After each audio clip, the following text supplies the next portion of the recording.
বাংলাদেশ সফরে আসা হয়নি শাহিন শাহ আফ্রিদির। দলকে একপেশেভাবে হারতে দেখে নিশ্চয়ই মন খারাপ হয়েছে। তবে এর চেয়েও বেশি মন খারাপ বাংলাদেশের বিমান ভূপতিত হওয়ার খবরে।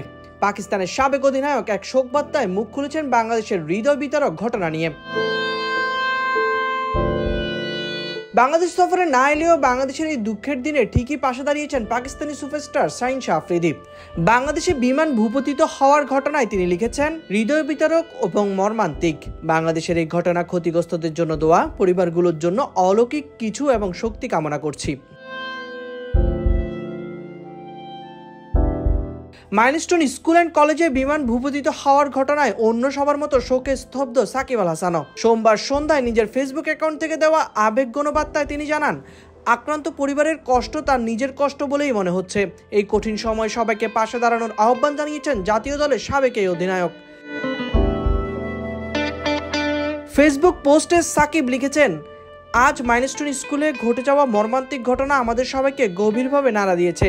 একটি শিক্ষা প্রতিষ্ঠান যেখানে ভবিষ্যতের স্বপ্নরা গড়ে ওঠে, সেটাই আজ পরিণত হয়েছে শোকস্তব্ধ এবং এক বেদনার স্থলে। এক নিমিষে ঝরে গেল অনেকগুলো তরুণের প্রাণ, নিভে গেছে অগণিত স্বপ্ন।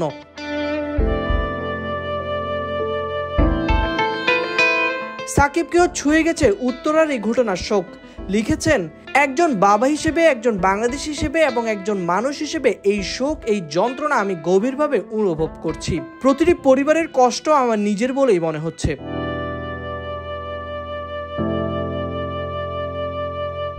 এছাড়াও প্রাণ হারানোর আত্মার শান্তি ও আহতদের সুস্থতা কামনা করে তিনি লিখেছেন, আসুন আমরা সবাই মিলে নিহতদের আত্মার শান্তি কামনা করি এবং আহতদের সুস্থতার জন্য প্রার্থনা করি।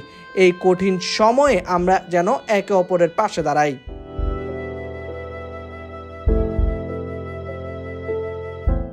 সাইদ ইবনে শামস, বিডি ক্রিক টাইম।